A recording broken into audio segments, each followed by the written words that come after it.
Salut à tous. Dans la vidéo d'aujourd'hui, nous allons examiner divers récits tragiques de l'histoire, allant de personnages dont la vie a été écourtée à ceux qui ont été enfermés sans aucune faute de leur part. Beaucoup de ces histoires ont été perdues avec le temps, mais elles restent fascinantes malgré la tragédie qui les accompagne. Avant d'explorer tout cela, je voulais simplement vous informer que des abonnements à la chaîne sont désormais disponibles. De nombreux avantages seront bientôt proposés pour la chaîne, alors si cela vous intéresse, allez voir. Maintenant, allons en Angleterre au XIXe siècle. Lady Jacqueline, Mary Alva Montagu et Lady Alice Eleanor Louisa Montagu sont toutes deux nées le 27 novembre 1879. Elles étaient les deuxième et troisième enfants de George Montagu, vicomte Mandeville, et de Consuelo Montagu, née Isnaga. Les jumelles avaient un frère aîné, William, qui deviendrait plus tard le 9e duc de Manchester. Les sœurs jumelles sont nées dans l'une des familles aristocratiques les plus éminentes de la Grande-Bretagne victorienne. Leur père, George, était le fils du 7e duc de Manchester et deviendrait lui-même le 8e duc en 1890, alors que ses filles n'avaient que 10 ans. Leur mère venait également d'une famille très réputée. Son père était Don Antonio Modesto Isnaga, un homme d'affaires issu d'une lignée de riches cubains qui avaient dirigé des plantations de sucre sur l'île pendant des générations. Cependant, ils ont transféré leurs intérêts commerciaux et politiques aux États-Unis lorsque l'empire espagnol en Amérique s'est effondré dans la première moitié du XIXe siècle. Consuelo est ensuite devenu l'un des premiers exemples de ce que l'on appelle généralement les princesses du dollar, ou héritières du dollar. Les filles de riches hommes d'affaires américains qui étaient mariés aux fils des grandes familles nobles britanniques. La famille américaine assurait des liens avec les nobles britanniques, élevant ainsi leur statut social, tandis que les aristocrates britanniques obtenaient une importante injection de liquidités. À une époque où de nombreux ducs, comtes et seigneurs croulaient sous les dettes, accumulées après des années de vie fastueuse. Ainsi, Jacqueline Mary et Alice Eleanor, ou May et Nell comme les appelait leur famille, sont nées d'un mariage de convenance entre une mère cubano-américaine et un père aristocrate britannique. Comme nous le verrons, ce mariage qui n'était qu'une transaction sociale et financière allait avoir des conséquences négatives sur May et Nell en grandissant. Les premières années de May et Nell furent assez chaotiques pour des enfants aristocrates dans la Grande-Bretagne victorienne. Au début, elle vivait entre les propriétés anglaises de la famille Montagu, passant du temps tantôt à Londres, tantôt au château de Kimbolton dans le Cambridgeshire.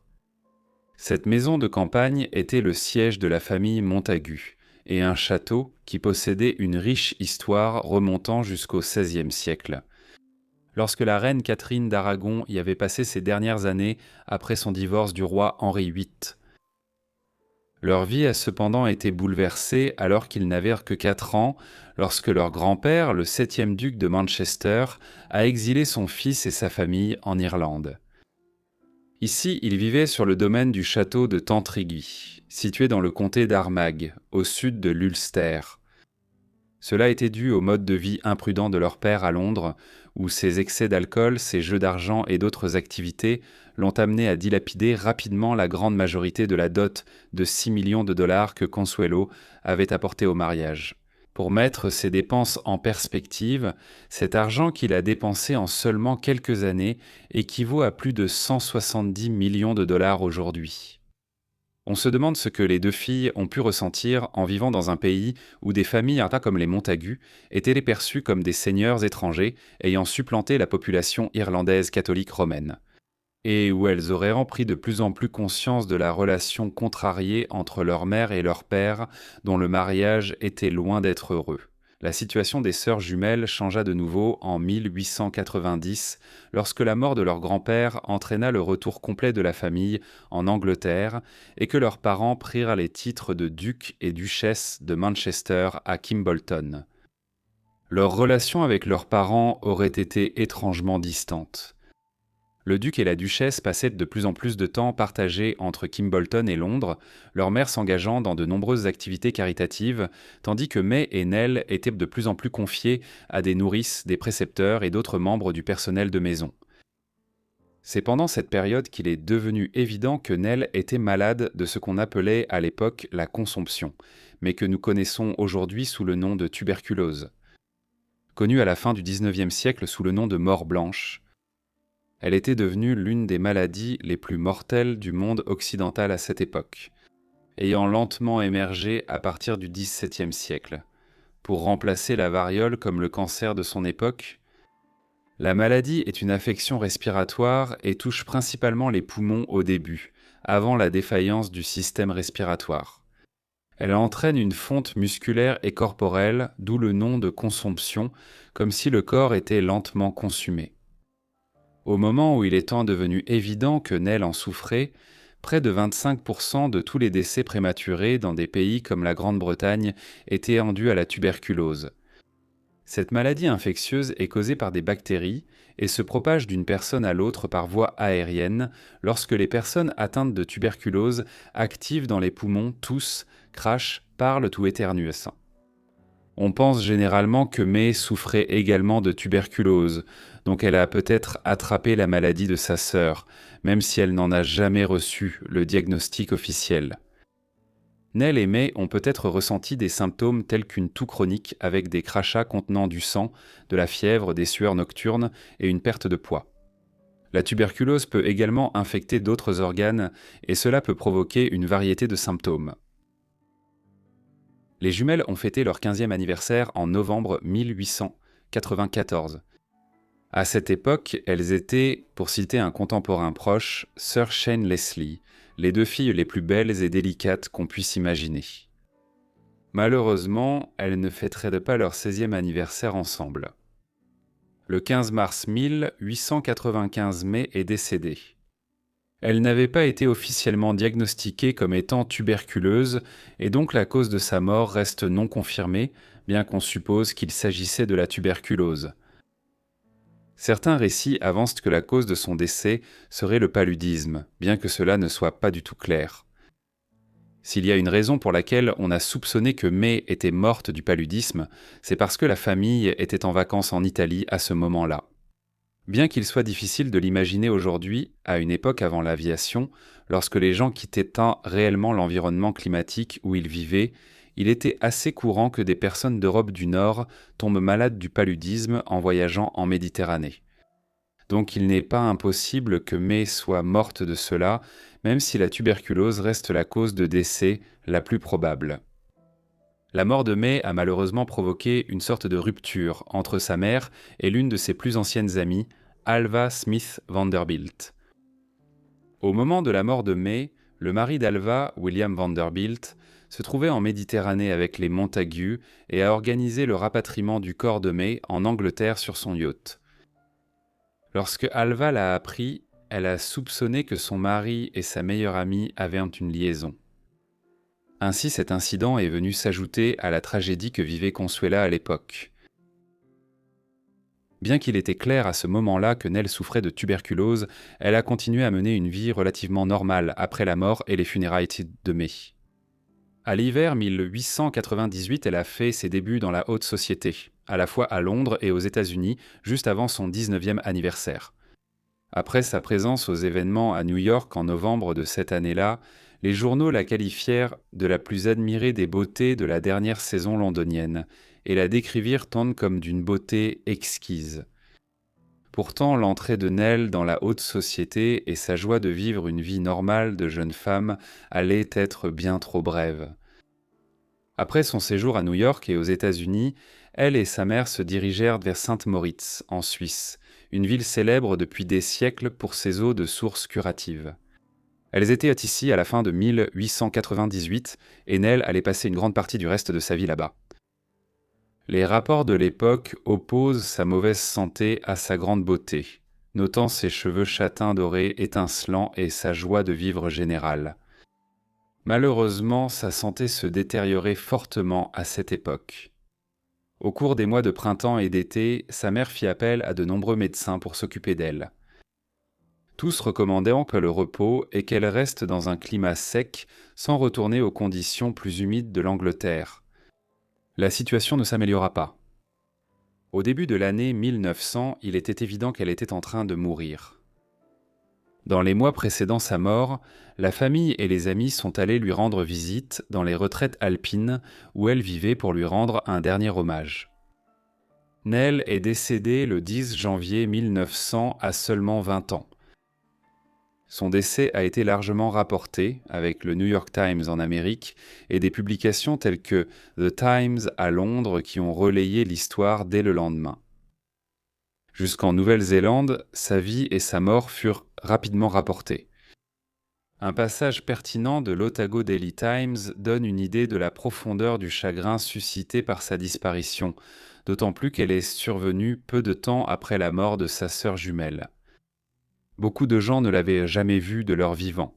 Feu Lady Alice Montagu a suscité un sentiment de regret et de tristesse à l'annonce inattendue de sa mort, quelque peu soudaine à Davos-Platz.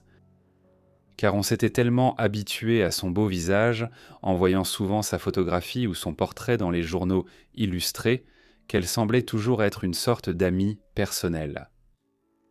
Lady Alice était en effet l'une des plus jolies jeunes filles que Londres ait vues depuis bien longtemps.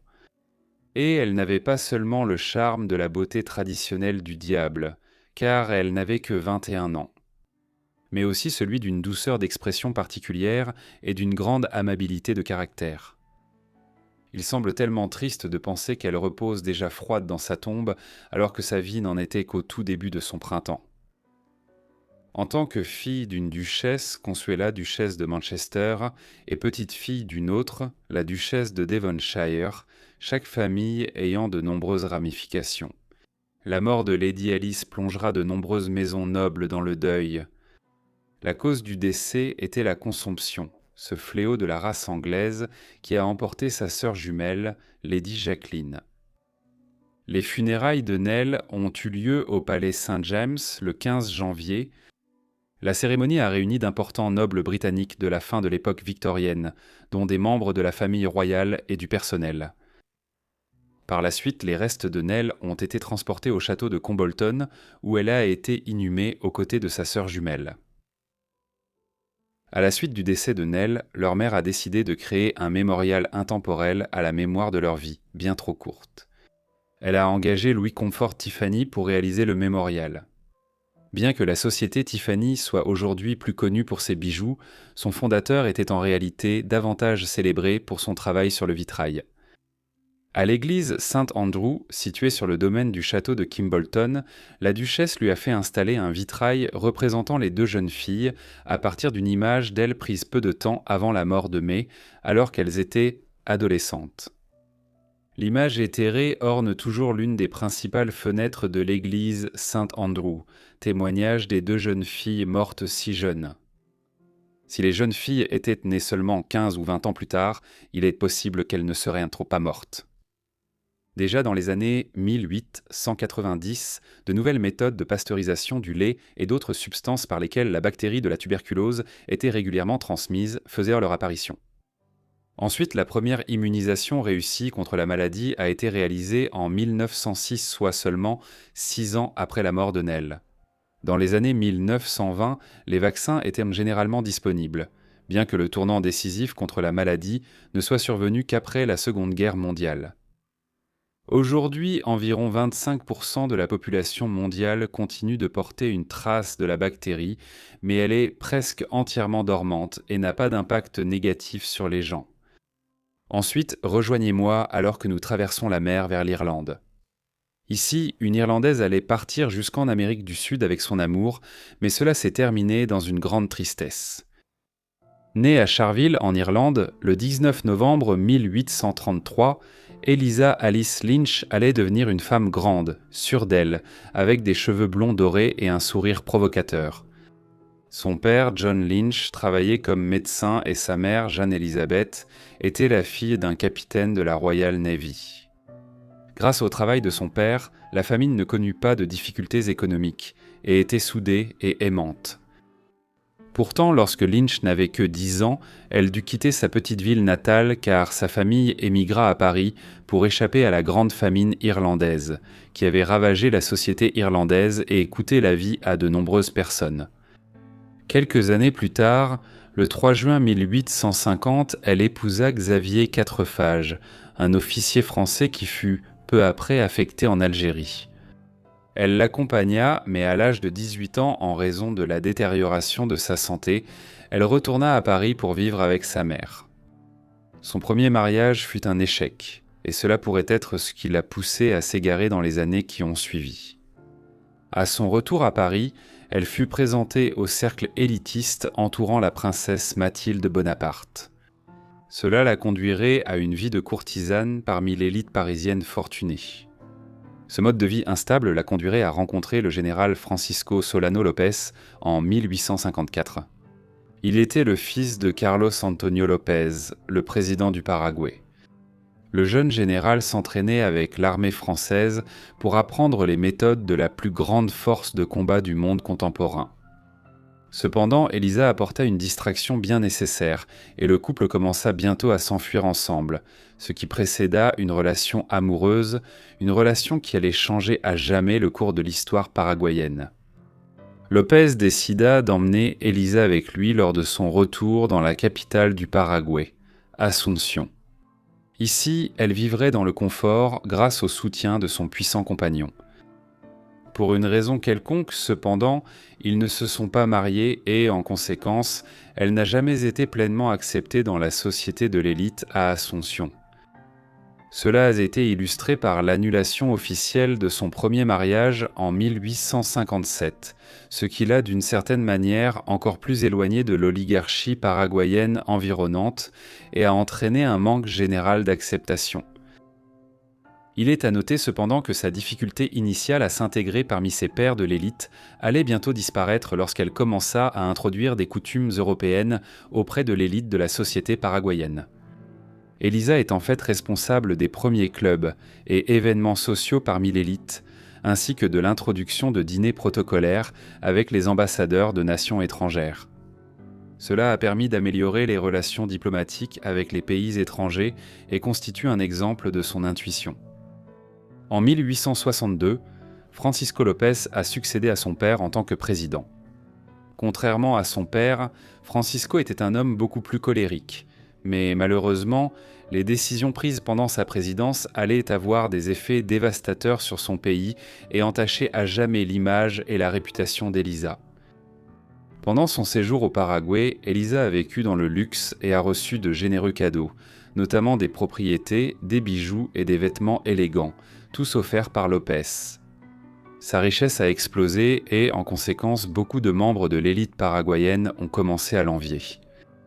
Elisa Lynch était désormais parvenue à une position de grande importance et était surnommée la reine officieuse du Paraguay. Elle allait passer la décennie suivante comme femme la plus puissante du pays. Pourtant, cette position serait utilisée contre elle dans les campagnes de propagande de ses futurs ennemis. Au total, Elisa donna à López 6 enfants. Ces enfants contribueraient à renforcer sa position en tant que première dame de facto du Paraguay. L'aîné d'entre eux, Juan Francisco Panchita López, est né à Asunción en 1855. Le dernier enfant qu'elle eut avec López, Leopoldo, est né en 1867 et est décédé peu après de dysenterie à cause des mauvaises conditions provoquées par la guerre du Paraguay. Comme nous allons le découvrir, la vie d'Elisa a pris un tournant radical à cause des actions politiques de son mari, mais malgré toutes les difficultés, Elisa était restée aux côtés de son mari jusqu'à la toute fin. En 1864, López déclara la guerre au Brésil en réponse à la décision du Brésil d'envahir l'Uruguay. Comme on l'a vu tout au long de leur relation, Elisa a soutenu la décision de son partenaire, même s'il était évident dès le départ que les armées du Paraguay ne pourraient pas rivaliser avec la puissance de l'Empire du Brésil. En conséquence, les forces brésiliennes écrasèrent l'armée de López et semèrent le chaos et la destruction à travers la campagne paraguayenne. À l'approche de la fin de la guerre, le pays était dans un état de désespoir, avec une perte de population catastrophique. Selon certaines estimations, La population du Paraguay avant la guerre, qui était de 525 000 habitants, a été réduite à seulement 221 000, dont seulement 28 000 hommes.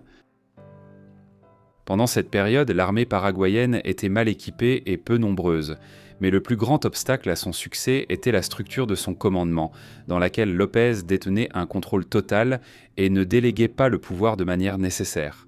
Comment être efficace dans ces conditions ? Ceci fut l'un des nombreux échecs de López. Une fois que la majeure partie des forces paraguayennes fut submergée, Elisa resta auprès de son mari et du groupe restant de leurs plus fidèles partisans dans la guerre de guérilla acharnée qui s'ensuivit. Cette guerre de guérilla dura 14 mois et fut dévastatrice pour le reste de l'armée paraguayenne ainsi que pour la population civile. Elisa connut de nombreuses épreuves durant cette période, allant de la perte de ses enfants morts de maladie à des conditions de vie extrêmement dures et primitives. Pendant toute cette période difficile, Elisa resta forte et fidèle à López et à la cause. Elle parcourait les champs de bataille et la campagne dévastée pour remonter le moral des troupes et tenter d'afficher une attitude forte pour l'armée paraguayenne en déclin. Elle a aussi été volontaire comme infirmière sur le front pour soigner les blessés.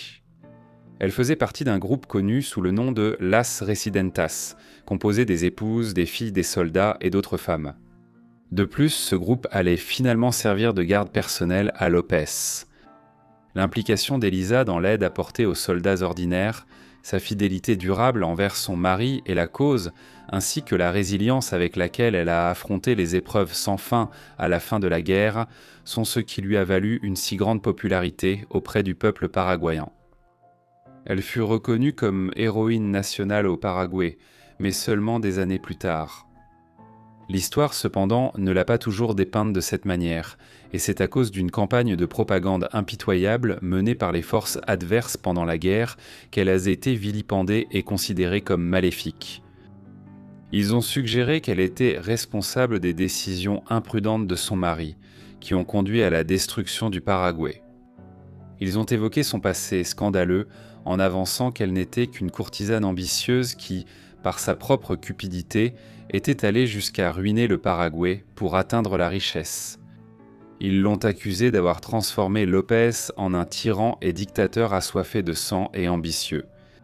Mais tout cela n'était que des mythes. Malgré cela, certains y ont cru. Et pendant un temps, elle a été surnommée la femme la plus vilipendée de l'histoire de l'Amérique latine. La guerre prit fin le 1er mars 1870 lors de la bataille de Cerro Corá. À ce moment-là, López et ses troupes, accompagnés d'Elisa, étaient cachés au plus profond de la jungle. Ils souffraient de pénuries de fournitures de base et il était évident qu'ils n'allaient pas réussir. Découvert par les forces brésiliennes, la bataille fut brève. Mais même dans la défaite, les forces paraguayennes restantes ont fait preuve de courage. Pendant la bataille, López fut séparé du reste de son armée et n'était accompagné que de quelques officiers. Il avait été blessé d'un coup de lance à l'estomac et avait reçu un coup d'épée sur le côté de la tête. Puis, alors que López était seul avec son aide de camp, des soldats ennemis s'approchèrent, lui demandant de se rendre en échange de sa vie. López refusa et cria « Muero con mi patria », ce qui signifie « Je meurs avec ma nation ». Il attaqua alors l'ennemi avec son épée, mais fut rapidement maîtrisé et désarmé. Il mourut en luttant pour repousser l'ennemi, succombant à ses blessures. À ce stade, presque toutes les forces paraguayennes avaient été submergées et, dans un acte de désespoir, Juan Francisco, le fils aîné d'Elisa et de López, qui n'avait que 15 ans, fut nommé colonel. Fait célèbre lorsqu'il reçut l'ordre de se rendre de la part des officiers brésiliens, Juan répondit « Un colonel paraguayo nunca se rinde », ce qui signifie « Un colonel paraguayan ne se rend jamais ». Puis, sous les yeux d'Elisa, il fut tué de plusieurs balles. Elisa Lynch se jeta sur le cadavre ensanglanté de son fils et déclara « Esta es la civilización que han prometido ». Autrement dit, est-ce cela la civilisation que vous aviez promise ? Après la défaite au combat, Elisa a été autorisée à enterrer les corps de López et de leur fils, et elle l'a fait de ses propres mains. Ceci symbolise la souffrance qu'elle a endurée et la résilience éternelle avec laquelle elle y a fait face. La guerre est aujourd'hui considérée comme la plus meurtrière de l'histoire sud-américaine. 90% de la population masculine adulte du Paraguay a été tuée, et le pays allait en subir des conséquences économiques et sociales à long terme. Malgré tous ses actes de bonté et ses bonnes actions, certains critiquent encore Elisa pour être restée aux côtés de son mari et de ses ambitions, au lieu d'avoir tenté de le dissuader de mener cette guerre dévastatrice.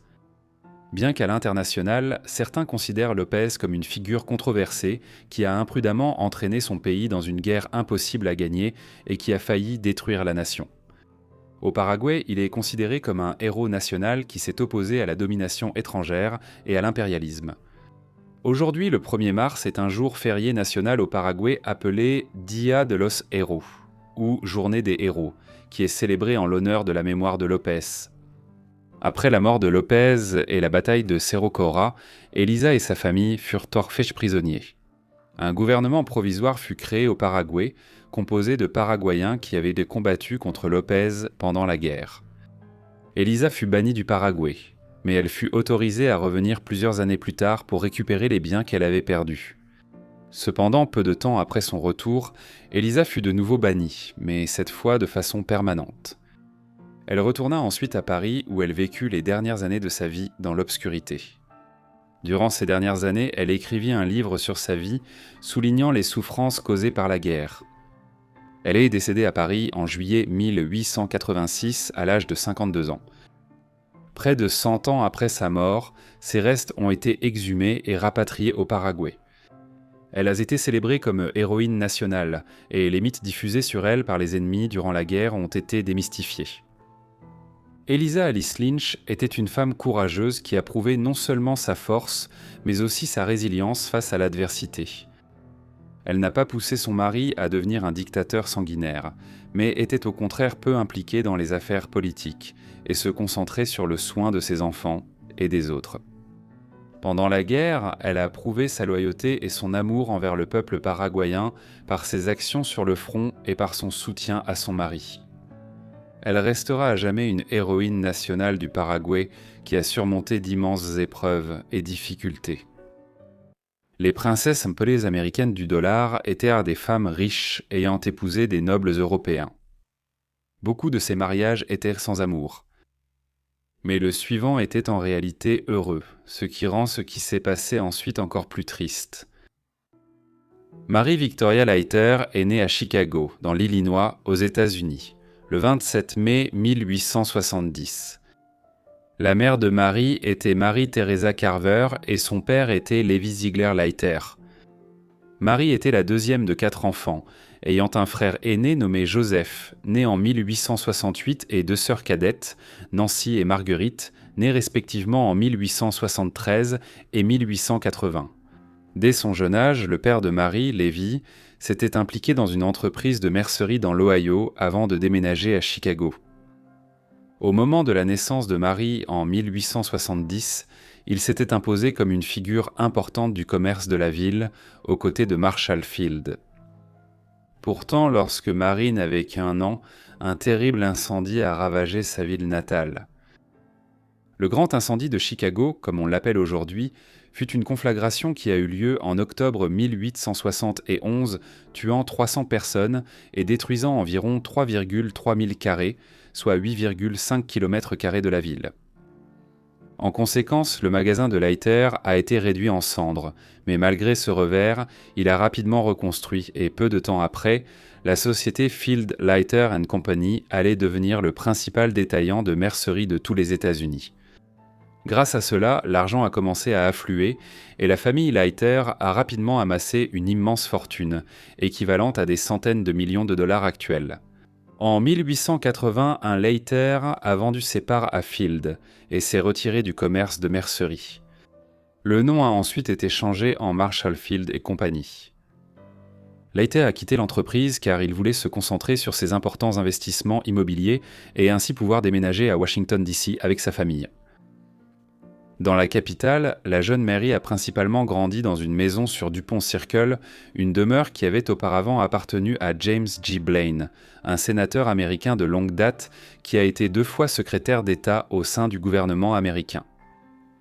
Pourtant, même l'ancienne résidence de Blaine n'était pas considérée comme assez grande pour les goûts de Levi Leiter et, Pendant que Mary grandissait, la Lighthouse, une vaste demeure familiale de 55 pièces, était en construction à Washington pour devenir leur nouveau foyer. Cependant, Mary n'y vivrait pas pendant une longue période. En tant que fille d'un riche homme d'affaires américain, à une époque où les filles étaient de plus en plus considérées comme tout aussi méritantes que les garçons en matière d'éducation, Mary reçut une éducation très respectable à Washington. Elle reçut principalement une éducation à domicile par des précepteurs et gouvernantes axés sur l'histoire, les sciences, les classiques, ainsi que la danse, le chant et la musique. Grâce à la présence d'une gouvernante française, elle était également capable de parler couramment le français à la fin des années 1880. Partout autour d'elle, beaucoup ont commenté, durant ses années d'adulte, son esprit et l'étendue de ses connaissances, affirmant que cela lui donnait l'assurance et la distinction qui la rendaient si charmante aux yeux des hommes et des femmes d'un intellect mûr et brillant. Mary fit ses débuts dans le monde à l'hiver 1888, après avoir atteint l'âge de 18 ans. À l'époque, elle était remarquée comme une belle jeune femme. Cela, combiné à ses manières distinguées et à son éducation, faisait d'elle une candidate idéale pour éventuellement épouser un membre de l'aristocratie britannique.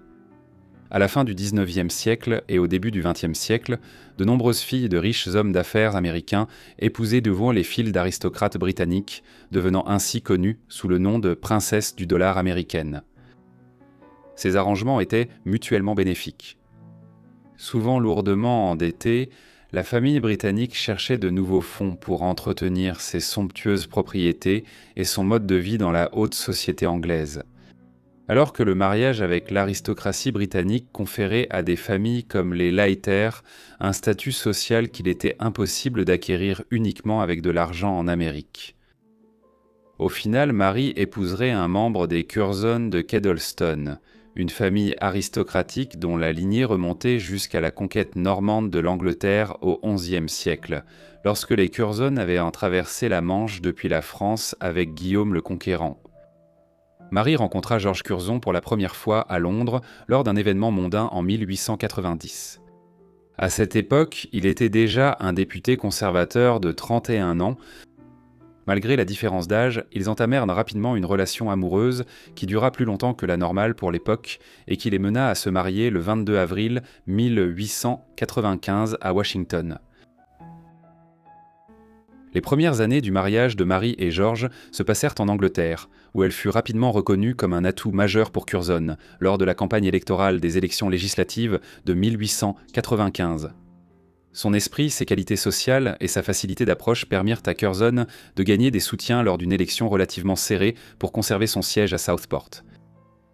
Bien que Curzon ait initialement épousé Mary pour sa fortune, afin de sauver son domaine, il tomba rapidement profondément amoureux d'elle et leur union s'avéra très heureuse. Au cours de ces années, le mari de Mary s'était forgé une solide réputation en tant que voix influente sur la politique britannique en Asie centrale. Au cours du XIXe siècle, le Raj britannique s'était étendu jusqu'au Pakistan et avait tenté, sans succès, d'annexer l'Afghanistan. Un autre problème était la menace croissante de l'Empire russe dans la région, car il cherchait à s'étendre vers le sud depuis la mer Caspienne jusqu'en Perse et en Afghanistan. Curzon avait rédigé plusieurs ouvrages dans les années 1890, alors même qu'il courtisait Mary sur la Perse et plus largement sur les politiques du gouvernement britannique dans la région. En effet, une partie de l'attirance de Mary pour lui semble avoir été son intérêt pour les études orientales. Le gouvernement britannique était aussi intéressé. Et en 1898, grâce à ses publications et pétitions concernant la région, Curzon fut nommé vice-roi du Raj britannique, l'un des postes politiques les plus importants au monde à l'époque. Lors de sa nomination, Curzon fut fait baron dans la pairie d'Irlande sous le titre de baron Curzon de Kedleston, et Mary devint la baronne Curzon. Ensemble, le couple partit pour l'Inde, où Mary devint vice-reine, une sorte de première dame de l'Inde britannique. Les Curzon arrivèrent au port de Bombay, la plus ancienne possession britannique en Inde, le 30 décembre 1898. À leur grande joie, ils furent accueillis par des foules enthousiastes et des saluts royaux. De là, ils se rendirent à Calcutta, la capitale de l'Inde britannique, où l'on estime que plus de 100 000 personnes assistèrent à leur réception à la maison du gouvernement. Presque immédiatement, Marie fut remarquée pour sa beauté et son respect, étant décrite avec beaucoup de flatterie dans toute l'Inde. Bien que Calcutta fût la capitale, pendant les mois d'été, la chaleur était intense, si bien que le gouvernement se retirait à Shimla, dans le nord de l'Inde, où une part importante de la population mondiale était, de façon étrange, gouvernée depuis le flanc d'une petite retraite en montagne. Ce serait la vie des Curzon pour les 6 prochaines années, basée principalement à la résidence du gouvernement à Calcutta, se retirant à Shimla pendant l'été et parcourant le pays à l'occasion, dans le cadre de leurs fonctions gouvernementales. Le rôle de Mary comme vice-reine était surtout d'être à la tête de la haute société britannique en Inde. C'était une période où la communauté coloniale était quelque peu distante du peuple indien ordinaire, et ses interactions se faisaient principalement avec les épouses et les filles des dizaines de milliers d'administrateurs et d'employés britanniques qui composaient le gouvernement du Raj. Dans ce rôle, elle s'est forgée une réputation pour avoir encouragé la haute couture en Inde et intégré des éléments de textile et de styles indiens dans sa propre tenue, les popularisant ainsi au sein de la communauté coloniale. Cela aurait finalement un impact sur la mode en Europe, où les créateurs à Londres, Paris et dans d'autres villes étaient avides de nouvelles idées concernant la mode orientale et asiatique. L'un des aspects les plus importants du mandat de Marie en tant que vice-reine fut l'organisation du Delhi Durbar de 1902. Celui-ci fut organisé pour célébrer l'accession d'Édouard VII en tant qu'empereur des Indes, étant seulement le deuxième monarque britannique à recevoir ce titre après sa mère, la reine Victoria. Le site choisi pour la cérémonie était une plaine déserte près de la ville de Delhi, la capitale ancestrale et autochtone de l'Inde. Les Curzon étaient responsables de superviser les préparatifs d'un vaste défilé militaire et d'une cérémonie ici en 1902 qui devait servir de déclaration sur la domination britannique dans le sous-continent. À leur grande déception cependant, le roi n'entreprit pas lui-même le voyage en Inde pour l'événement et envoya à la place son frère, le duc de Connaught, pour le représenter. Cependant, cela signifiait que les Curzon étaient au centre de l'attention. Le premier jour, ils sont entrés sur le terrain de cérémonie à dos d'éléphant, tandis que tout le Durbar s'est terminé par un bal de couronnement, présidé par Marie et son mari, elle-même portant un magnifique ensemble de bijoux et une robe éblouissante faite de fils d'or et d'argent, appelée la robe du Pan. On dit que lorsqu'elle est entrée dans la salle, la foule en est restée sans voix, ce qui montre bien l'étendue de sa beauté et de son élégance. Le mariage de Marie a donné naissance à 3 enfants, toutes des filles. Irène était l'aînée et est née en janvier 1896, peu de temps après leur mariage. Plus tard, elle deviendra une père britannique, une mondaine et une philanthrope. En conséquence, elle a siégé à la Chambre des Lords anglaise à partir de 1925. Malgré de nombreux prétendants, elle ne s'est jamais mariée ni eu d'enfants. Elle s'est engagée dans de nombreuses œuvres caritatives, notamment en tant que présidente de l'Union des clubs de jeunesse de Londres. La deuxième fille de Marie, Cynthia, est née en 1898. Elle était peut-être la plus controversée des enfants Curzon, car en 1920, elle a épousé Oswald Mosley.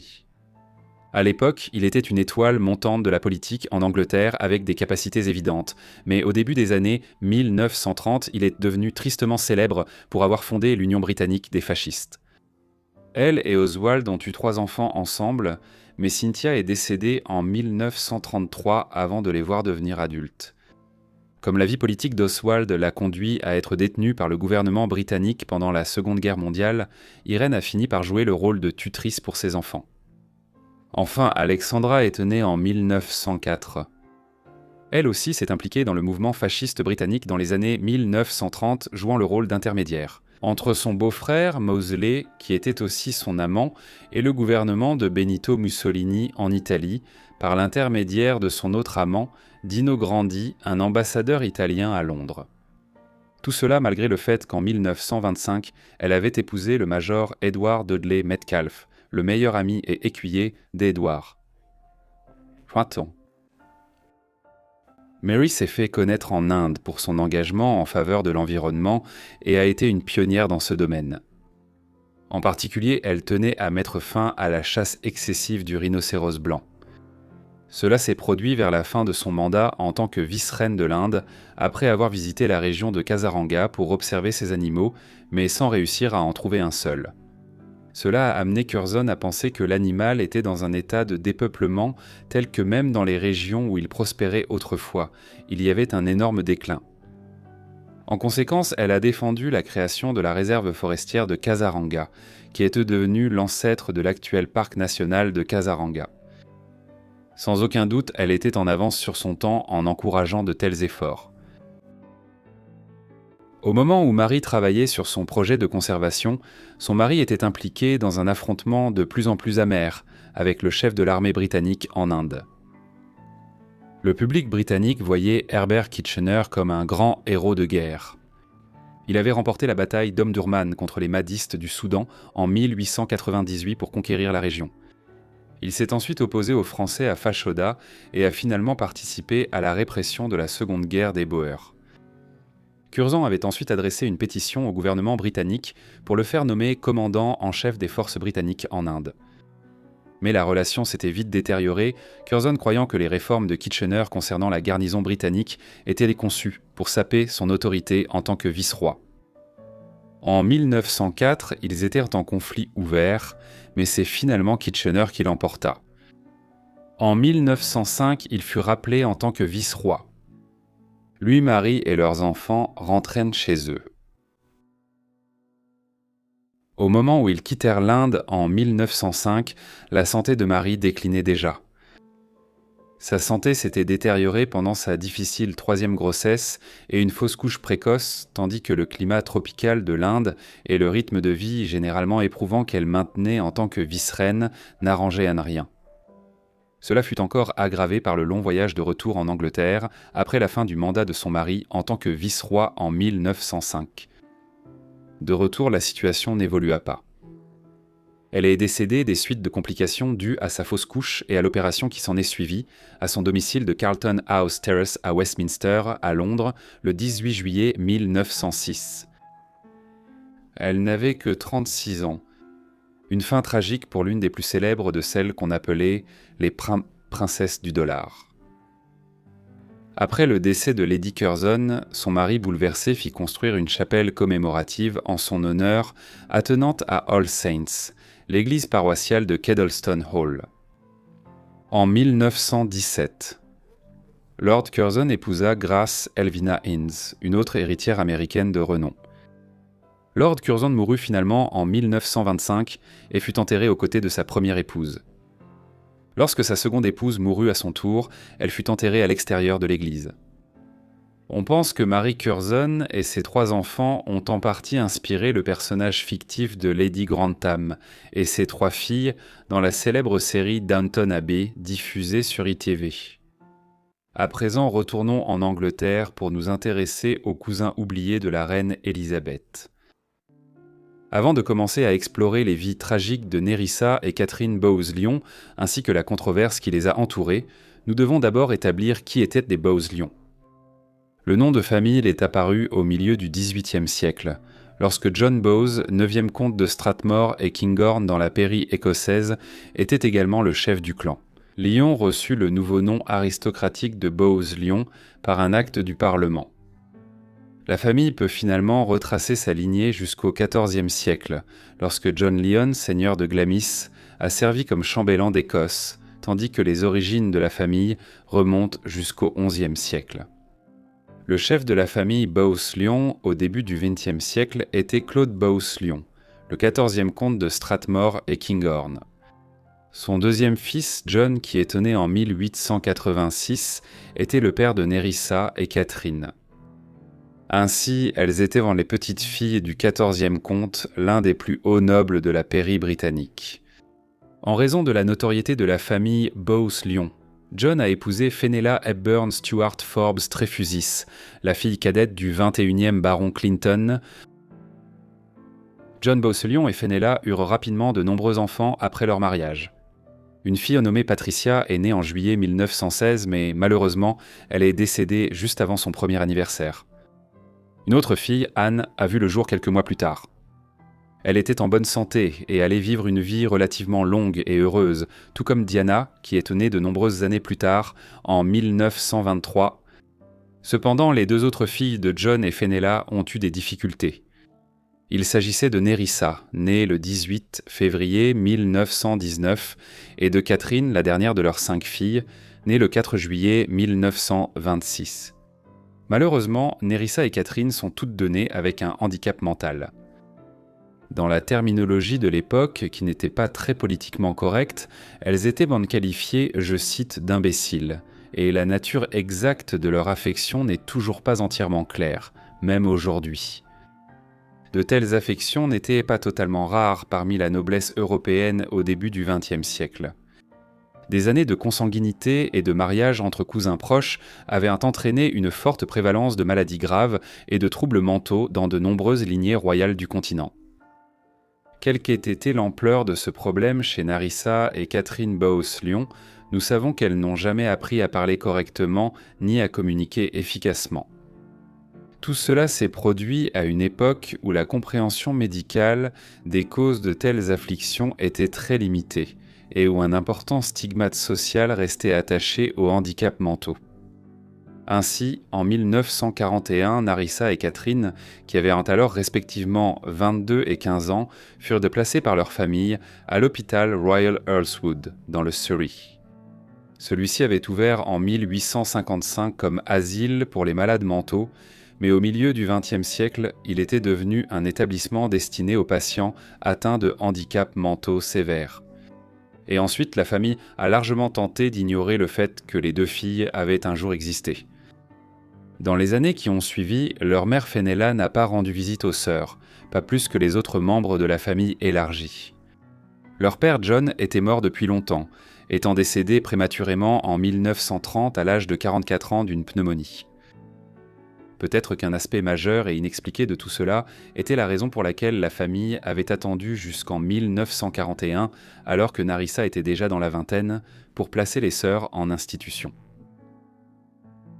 Le sort de Nerissa et Catherine, aussi difficile à comprendre pour nous au début du XXe siècle que cela puisse être, n'aurait probablement jamais suscité un intérêt public significatif si ce n'étaient des liens qui s'étaient développés à cette époque entre la famille Bowes-Lyon et la famille royale britannique. Le 26 avril 1923, alors que Nerissa n'avait que 4 ans et plus de 3 ans avant la naissance de Catherine. La sœur cadette de leur père, John Elizabeth Bowes-Lyon, avait épousé Albert, le duc d'York, un fils cadet du roi George V de Grande-Bretagne. Ainsi, à partir de 1923, les Bowes-Lyon étaient liés par mariage à la famille royale britannique. Ce lien avec la monarchie britannique devint encore plus fort dans les années à venir. En tant que plus jeune fils du roi George V, il n'était pas prévu qu'Albert accède à la couronne britannique. Lorsque le roi mourut en janvier 1936, il fut remplacé par son fils Édouard, qui devint le roi Édouard VIII. Le règne du nouveau monarque fut cependant très bref, car sa détermination à épouser Wallis Simpson, une Américaine divorcée 2 fois, fut jugée inacceptable par l'establishment politique britannique. En conséquence, en moins de 12 mois, Édouard avait abdiqué la couronne et fut remplacé par le duc d'York, qui devint le roi George VI. Ce changement de circonstances signifiait qu'Elizabeth Bowes-Lyon, la tante de Nerissa et Catherine, devenait la reine consort de Grande-Bretagne. De plus, en avril 1926, quelques semaines seulement avant la naissance de Catherine Bowes-Lyon, Elizabeth avait donné naissance à une fille, prénommée Elizabeth comme sa mère. C'était la future reine Élisabeth II de Grande-Bretagne, qui était la cousine germaine de Nerissa et Catherine. Toutes les trois avaient les mêmes grands-parents, Claude Bowes-Lyon, 14e comte de Strathmore et Kinghorn, et Cecilia Bowes-Lyon, née Cavendish-Bentinck. Au fil des années, Nerissa et Catherine ont continué à vivre à l'hôpital Royal Earlswood, largement ignoré par leur famille élargie. Un peu plus d'une décennie après leur entrée à l'hôpital du Surrey, le mari de leur tante, le roi George VI, est décédé prématurément d'un problème de santé familiale répandu causé par le tabagisme excessif. il a été remplacé par la cousine germaine de Narissa et Catherine, la reine Élisabeth II qui allait régner sur la Grande-Bretagne pendant les 70 années suivantes, devenant ainsi la deuxième souveraine au règne le plus long de l'histoire internationale. Une grande partie de la controverse entourant Narissa et Catherine porte sur l'édition 1963 de Burke's Peerage.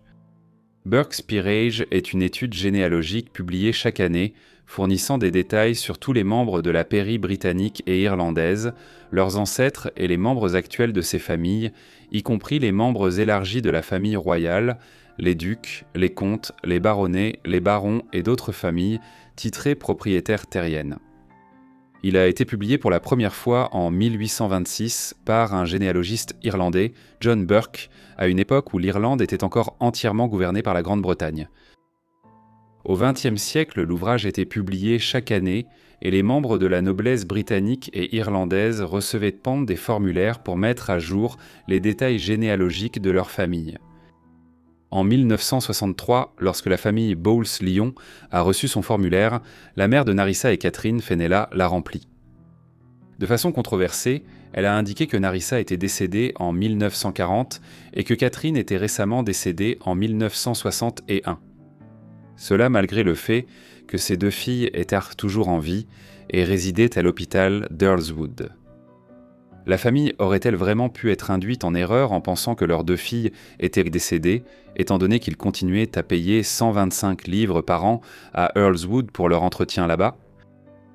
Là-bas, à l'époque, cela n'a guère été relevé, mais en 1986, il a été révélé que les filles avaient été déclarées mortes en 1963, alors qu'elles étaient toutes deux encore en vie à ce moment-là. Dans une tentative d'expliquer cela, le neveu de Fenella a déclaré que sa tante, décédée entre-temps, était une personne distraite, pour qui il aurait été tout à fait typique de remplir incorrectement un formulaire tel que celui du Burke's Peerage. Cependant, cela ne constitue guère une explication satisfaisante. Fenella avait fourni des dates précises auxquelles ses deux filles étaient insensées être décédées, et il était tout à fait clair qu'elle essayait de dissimuler le fait que la famille les avait placées à Earlswood, puis avait tenté d'agir comme si elles n'avaient ni jamais existé. Narissa et Catherine ont vécu à Earlswood pendant des décennies. Finalement, Narissa est décédée là-bas en 1986 à l'âge de 66 ans, 45 ans après avoir été placée pour la première fois à l'hôpital. Aucun membre de leur famille élargie n'a assisté à ses funérailles, bien que de nombreux membres de sa famille directe étaient décédés à cette époque. Seul le personnel de l'hôpital était présent pour se recueillir. Catherine a continué à vivre à Earlswood jusqu'à la fermeture de l'hôpital en 1997. Avant la fermeture, Catherine, ainsi que plusieurs autres cousins qui avaient été envoyés à Earlswood au fil des années, souffrant de la même maladie génétique, ont été transférés à Ketwin House, une maison de soins située à proximité dans le Surrey. Lorsque celle-ci a également fermé ses portes en 2000, Catherine a de nouveau été transférée. Elle n'est décédée qu'en février 2014, approchant de sa 90e année, après avoir passé plus de 70 ans dans différents établissements de soins. Ni elle ni Narissa n'avaient jamais appris à communiquer avec les autres, tant leur handicap était important. L'histoire de Narissa et Catherine est devenue une source de controverse considérable en 1986 après la mort de Narissa. L'histoire des cousines germaines de la reine, cachées du monde et reniées par leur famille, a été révélée par le journal The Sun en Grande-Bretagne. D'autres enquêtes ont révélé que leur mère, Fenella, avait fourni de faux renseignements en affirmant que sa fille était décédée plusieurs années auparavant, ce qui a aggravé la controverse. Voici la preuve que les Bowles-Lyon n'avaient pas seulement placé 2 de leurs enfants dans un hôpital, et les avaient ensuite, dans les faits, ignorés, mais avaient aussi prétendu que les sœurs étaient mortes de nombreuses années auparavant. Pour aggraver encore les choses, des détails sur la mort de Narissa et le fait qu'aucun membre de la famille n'avait assisté à ses funérailles ont ensuite émergé. De façon choquante, il a été révélé que sa tombe au cimetière de Redstone était restée sans inscription, à l'exception d'une étiquette en plastique et d'un numéro de série. Cela a été corrigé plus tard, lorsque les 2 nièces et le neveu de Narissa ont organisé la pose d'une pierre tombale sur la tombe. À la fin des années 1980, les détails de ce qui s'était passé étaient largement accessibles au public, mais l'histoire est revenue sous les projecteurs à plusieurs reprises depuis. Par exemple, en 2011, Channel 4 a diffusé un documentaire intitulé « Les cousines cachées de la reine ». Ce documentaire adoptait une ligne éditoriale selon laquelle les sœurs avaient été ignorées et maltraitées par leur famille, tandis que le reste de la famille Bowes-Lyon menait une vie d'estime et de luxe. On pense également que cela a profondément bouleversé la reine Élisabeth II, qui était directement citée dans le titre. Mais qui aurait presque totalement ignoré ce qui était arrivé à Narissa et Catherine, et qui n'était certainement impliqué d'aucune manière dans la décision de placer les sœurs à Elswood en 1941. Plus récemment, l'histoire de Narissa et Catherine a été présentée dans la célèbre série Netflix The Crown, constituant une partie intégrante de l'épisode 7 de la saison 4 intitulé « Le principe héréditaire ». Avec la réapparition de leur histoire, d'importantes publications comme Harper's Bazaar et Esquire couvrent à nouveau l'histoire des sœurs Bowes-Lyon. En fin de compte, cependant, bien que la controverse autour des sœurs mette certainement en évidence un comportement insensible de la part de la famille Bowes-Lyon, l'histoire de Narissa et Catherine reflète la manière dont une société soi-disant éclairée comme la Grande-Bretagne traitait les personnes atteintes de graves handicaps intellectuels, et ce, aussi récemment qu'au milieu du XXe siècle.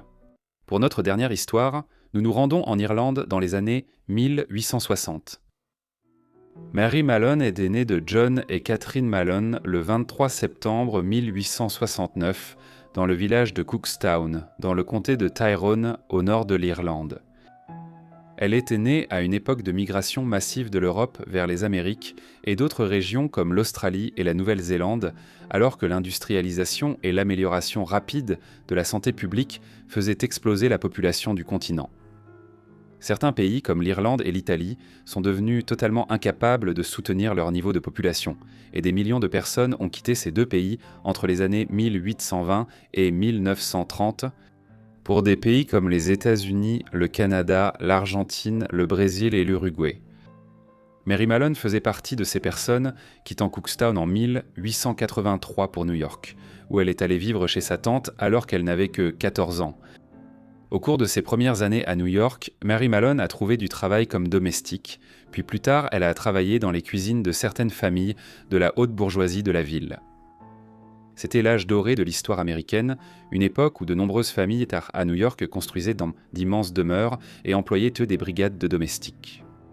Mary Mallon s'est bien adaptée à cet environnement et, au milieu des années 1890, elle trouvait régulièrement du travail comme cuisinière dans les maisons de nombreux citoyens les plus riches de Manhattan. Mais Mary Mallon est aujourd'hui connue non pas pour ses talents de cuisinière, mais pour la maladie qu'elle a contractée vers 1900 et qu'elle a involontairement commencé à propager dans les maisons des riches à New York, la fièvre typhoïde. La maladie avec laquelle Mary Mallon allait devenir tristement célèbre, la fièvre typhoïde, est causée par la bactérie Salmonella sérotype typhi. Elle est causée par une bactérie et se transmet généralement par contact.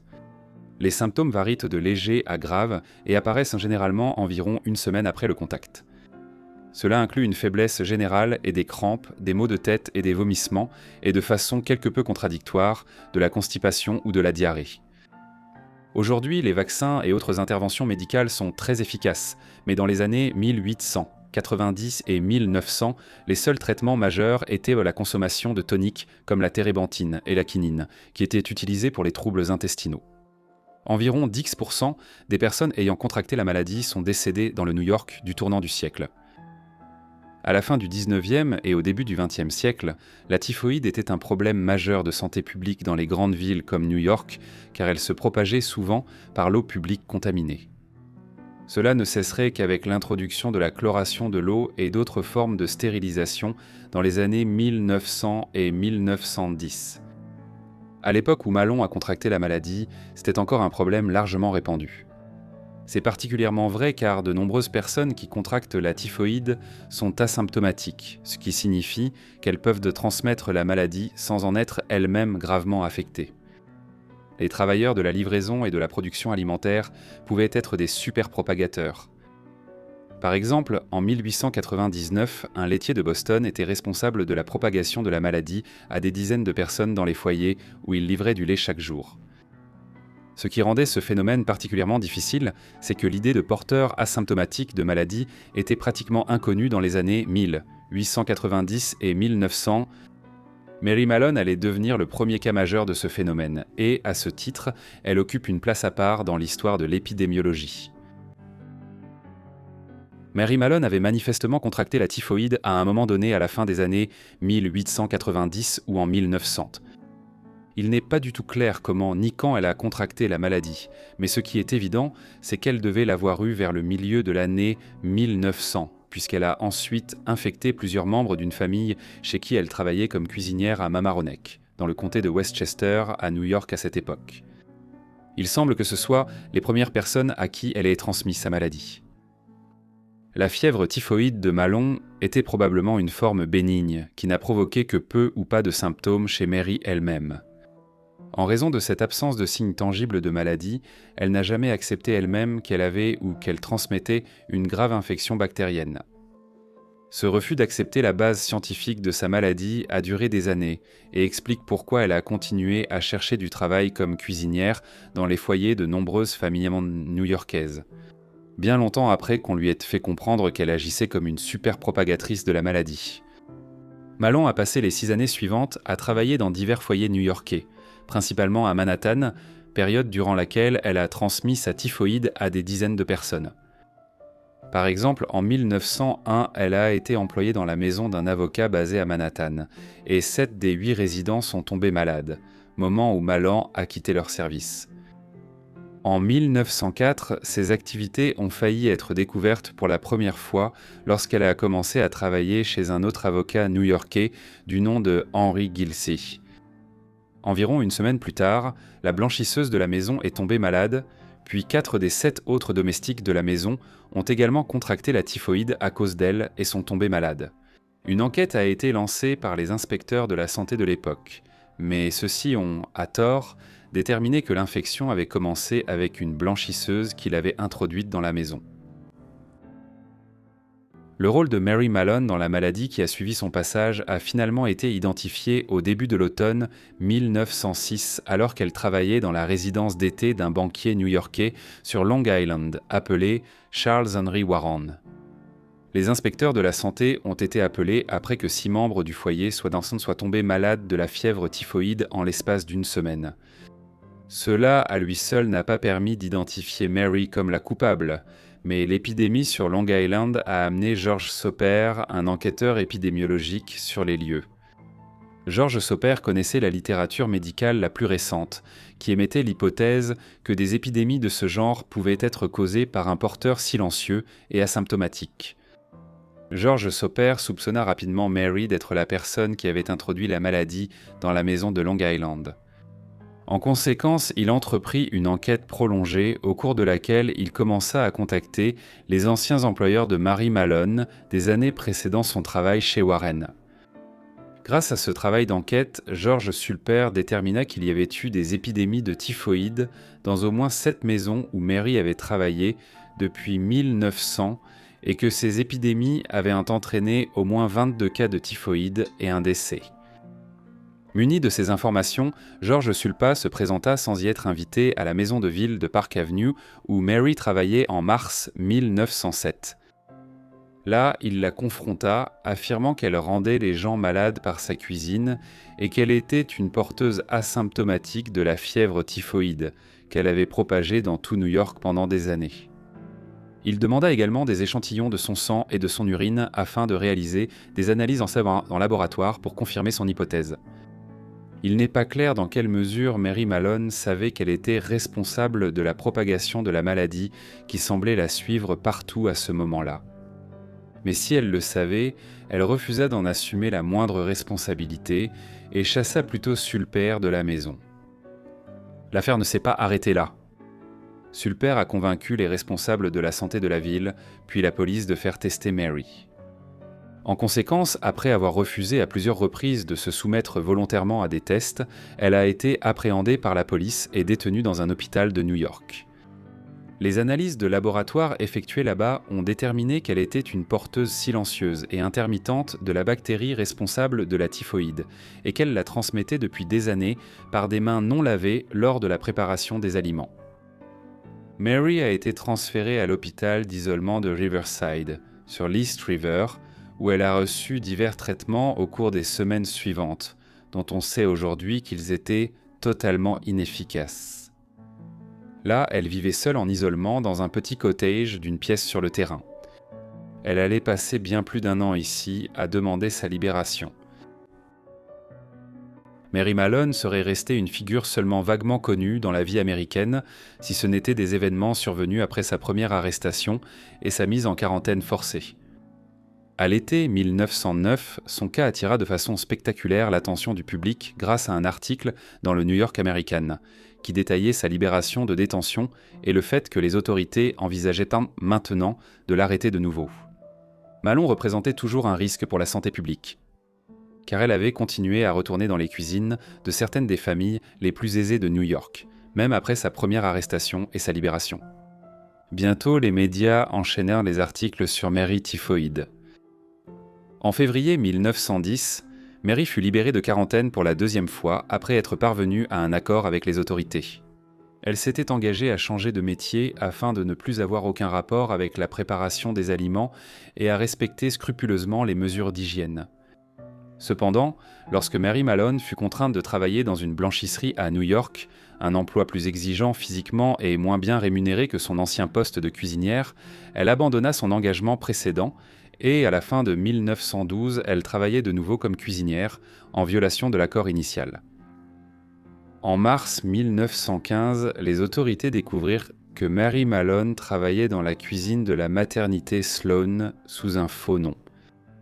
Il y avait eu récemment une épidémie de fièvre typhoïde liée à la cuisine de l'hôpital qui avait entraîné au moins 25 infections et 2 décès. Lorsque la source de l'épidémie fut identifiée, Mary Typhoïde devint de nouveau l'objet d'une attention médiatique massive à New York et au-delà. Cette fois-ci, sa punition fut particulièrement brutale. Mary Mallon fut renvoyée au centre de quarantaine de Riverside seulement quelques semaines plus tard, et cette fois-ci, elle ne serait jamais libérée. Elle passa les 23 dernières années de sa vie à vivre seule dans la petite maison qui lui avait été attribuée sur le terrain, n'ayant de contact qu'avec d'autres détenus et quelques membres du personnel. À partir de 1918, elle fut autorisée à travailler dans le laboratoire sur place et on lui permit également de faire des excursions d'une journée, quittant l'île sous surveillance tant qu'elle n'entrait pas en contact avec d'autres personnes. En 1932, elle a subi une attaque cérébrale au milieu de la soixantaine, ce qui l'a laissée alitée jusqu'à sa mort en novembre 1938 à l'âge de 69 ans. Il est probable que la raison pour laquelle Mary Typhoïde a été traitée aussi durement par les autorités, malgré le fait qu'elle n'était qu'une parmi des milliers de porteurs asymptomatiques de la typhoïde qui résistaient aux efforts des autorités pour restreindre leurs activités. C'était parce qu'elle avait transmis la maladie à certains des plus riches de New York. Et parce qu'il y avait un immense sentiment anti-irlandais qui prévalait encore en Amérique au début du XXe siècle. Merci beaucoup à tous d'avoir regardé cette vidéo sur ces histoires et destins tragiques. J'espère que vous l'avez trouvée intéressante. Dites-moi ce que vous avez pensé des histoires et des vies dans les commentaires ci-dessous, et si vous avez des suggestions, n'hésitez pas à les mentionner aussi dans les commentaires. Si vous voulez plus de compilations, faites-le moi savoir également. J'espère que vous êtes abonnés et que les notifications sont activées pour recevoir mes vidéos dès leur publication. Bref, c'est tout pour moi, alors je vous retrouve tous dans le prochain épisode de Vies oubliées. Merci.